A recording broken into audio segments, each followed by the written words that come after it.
Hey everyone, and welcome back to the channel. So today let's take a look at the latest generation for the BMW M240i.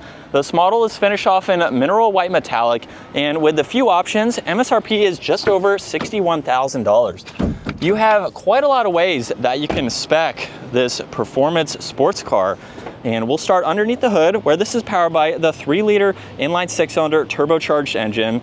It's only paired to the 8-speed automatic, and it pumps out 382 horsepower, 369 pound-feet of torque.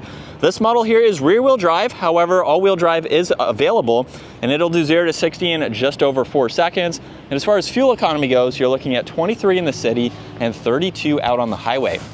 So if you want a very practical and fun sports car, this is a great combination to go with. Now for this latest generation, there's not too many significant changes. You'll notice the M badge is placed down in the lower section of the grille, where this model has the M Sport Pro package and the Shadowline package. So it provides it with a gloss black for all of these accents. There's also a dark housing for all of the LEDs up front. You get grille shutters, which will open, provide additional cooling. There's the camera system, all of the parking sensors, the sensor for distance pacing, and then some really nice trim accents for the inlets on both sides, and some nice lines that come down the hood.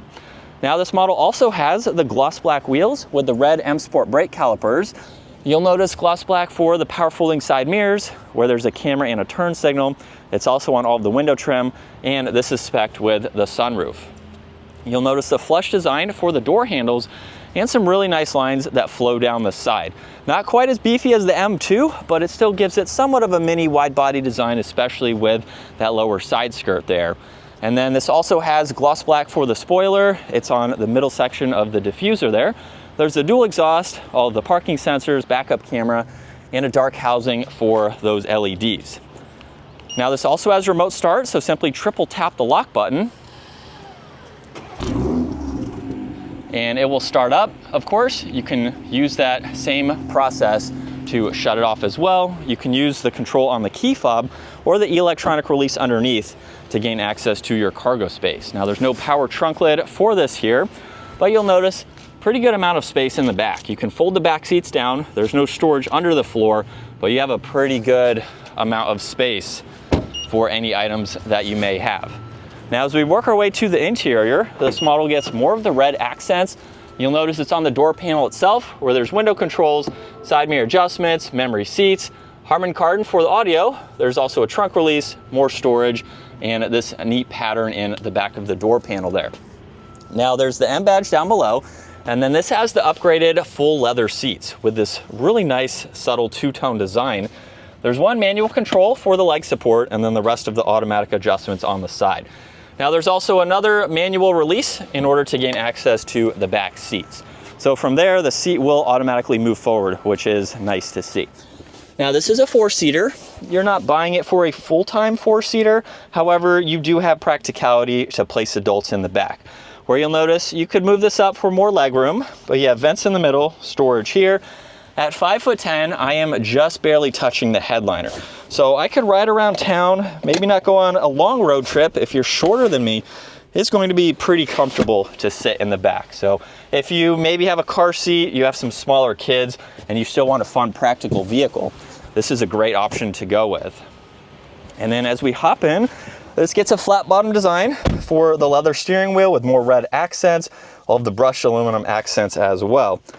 But as we start this up now, you'll notice that the digital gauge cluster has a lot to go through, where you can use this control here to pull up all this information. So there's content that you can scroll through, and you'll notice that right in the middle. And then you can also change the layout depending on how you want to view this information. And the last one is for the head-up display. So you can go through a little bit of info there, again, depending on what you need to see for the day. The lower section is always going to be fixed, so you can easily see that. Now there's also volume tuning, Bluetooth and voice commands, and then all the cruise control settings on the left. All of your headlight adjustments are to the left of the steering wheel. There's one air vent above that. And then with the infotainment system, this lower bar is fixed. So you can quickly get through all this information, pull up your Apple CarPlay, Android Auto, get into your climates, different drive settings, even a drive recorder.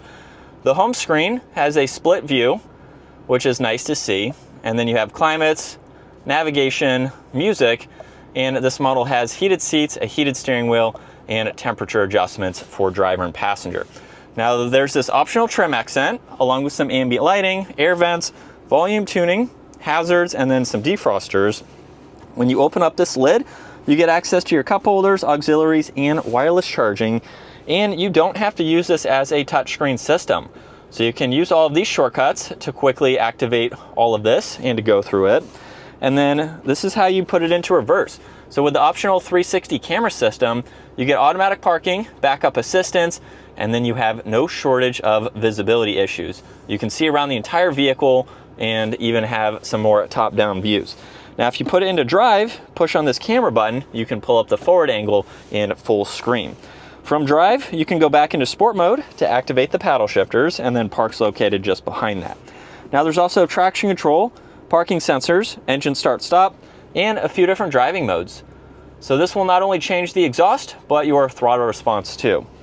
There's auto hold in the e-brake. You get some auxiliaries with storage in the armrest, a locking glove box, and then garage door buttons, dome lights, and controls for both the sunshade and sunroof. And then take a look at your visibility. Large cargo windows in the rear.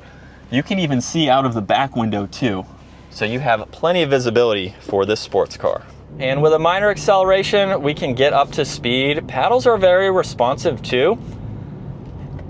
And you'll notice the exhaust does get a little bit louder if you put it into sport mode. So you have the two other modes, and that will also change your throttle response. It'll make the exhaust a little bit quieter.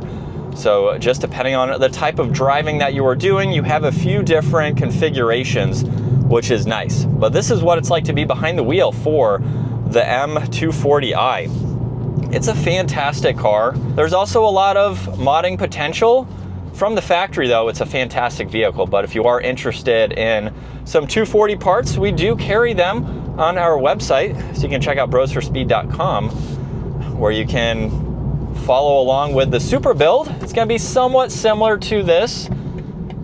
Obviously a different platform, but if you're looking for a fun sports car, you can't go wrong with this. You have so many different ways that you can spec it as well, which is fantastic. But that is going to wrap it up for the BMW M240i.